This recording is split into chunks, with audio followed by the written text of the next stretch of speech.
With the advent of the new Luigi's Mansion being announced, and of course the remake being around the corner, unless you were watching this after it came out, I wanted to review the old GameCube game. So let's get started. Let's get started with the story, shall we? Luigi wins a mysterious mansion in a contest he did not enter, and the mansion so happens to be haunted. And as he enters the mansion, he runs into an old man named Egad. First of all, Egad, he made Flood. Complete.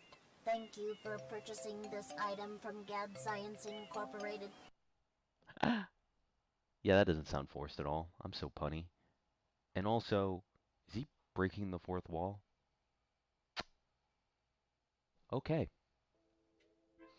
He gives you the Poltergeist 3000. Poltergeist. Ha. I get it. He sends Luigi out to capture all the ghosts to turn them back into nice illustrative pieces. And also, did I mention Mario was kidnapped? Because yeah, Mario was kidnapped by King Boo and turned into a painting. Get it? Because he jumped into paintings in 64? Anyways, Luigi's goal is to be the best Ghostbuster there's ever been, save his brother, and Scrooge McDuck it up while he's at it. Now, on to the gameplay. Luigi is equipped with the Poltergeist as previously stated, and the Game Boy Horror. For all those who watch my stream, or any of my streams, you would know that I designed my Game Boy follow after the Game Boy Horror. Anyways, you move Luigi with the left analog stick, no duh, but this marks the first mainline Mario associated game where you can't jump. Yes, you heard me right. A button does not jump. It is your interact button. Or you can just mash it to hear Luigi say, Mario! Mario! Mario! Mario! Mario! Mario! Mario! Mario!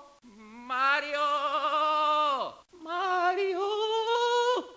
X brings up the Game Boy Horror's camera and reveals ghosts and secrets. Kinda reminds me of Fatal Frame. Oh wait. Y brings up the Game Boy Horror's map.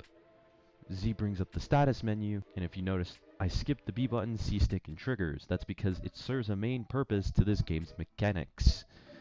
See, to catch ghosts, you first have to stun them with your flashlight. Just swinging your flashlight willy-nilly all over them causes them to disappear. However, if you hold the B button, you will turn off the flashlight, and you can let go when you're aiming towards your targets to stun them temporarily.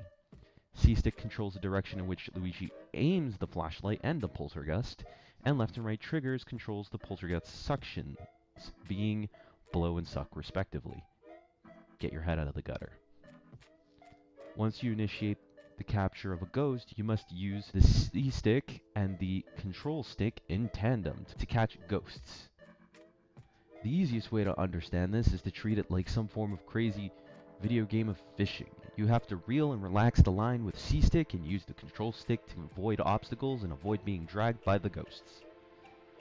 Each singular tug is worth 10 HP, and with enough practice you can catch all ghosts in almost a single suction. As mentioned before, this game takes place in a spooky mansion, and what would be a spooky mansion without its spooky ghosts?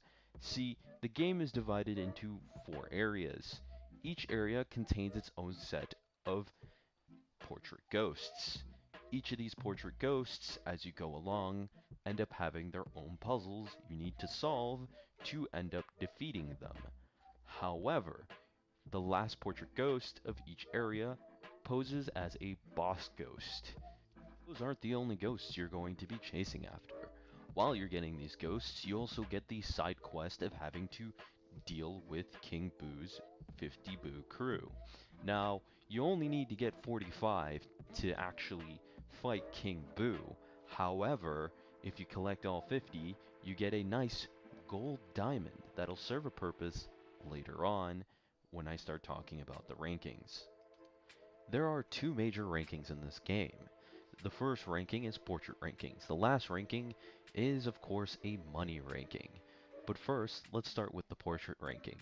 You get a portrait ranking ranging from wooden, bronze, silver, and gold. Each of them shown very obviously in each portrait ghost's frame. The worst one you can get requires you to do a very bad job in catching the ghosts. The best one is, well, of course, a good job. To get the best ghost frame, you have to, for at least the normal portrait ghosts, you have to catch them in around one go, or 90% of their health. Any lower than that, and you get a different frame. The boss ghosts, however, work a little different. Actually, very differently. The boss ghost ranks you on your health, so make sure to go into every boss fight with 100% health, because if you have less than 90, you will not get the golden frame. The gold ranking, or the house ranking that you get at the very end of the game, is the accumulated amount of money you get throughout the game. Remember, the gold diamond, yeah, that gives you a lot of money. Depending on how much money you end the game off with, depends with the kind of house Luigi gets, which is described as a specific rank. The best rank being A rank, which you get a large mansion, and the worst rank being H rank, being that you get a tent. The canon ending, at least from speculation, is rank D. This game has a leitmotif that plays throughout the entire game. This leitmotif has two different versions. The first version is non-diegetic, it plays in dark rooms, whereas the second version is diegetic, which plays in rooms that have been cleared. The reason why we know it's diegetic is because Luigi actually whistles the theme, and even hums it too. I would show it to you, but, you know, Nintendo would nuke my ass if I did. After you beat the game once, you can take on the Hidden Mansion. Luigi takes double damage, but he deals 1.5 times more. And that's really it, honestly. That's all you get after beating the game. It's cool, though. And that's pretty much it. I mean, there's not a lot to this game. It's only about like 4 hours long if you're willing to sit down for that long. But it's a fun little game. I mean, the 3DS version's coming around the corner, and I mean, if you can't get your hands on the original GameCube version, I'd say go for the 3DS version. And the third game has been announced already, so by the time you watch this, the game's probably either already came out, or you're probably watching it beforehand. But if you like this video, you know, leave a like. If you don't, you know, dislike. That's pretty much it. Oh, right. If you want to subscribe, because I do more than just this, I stream also.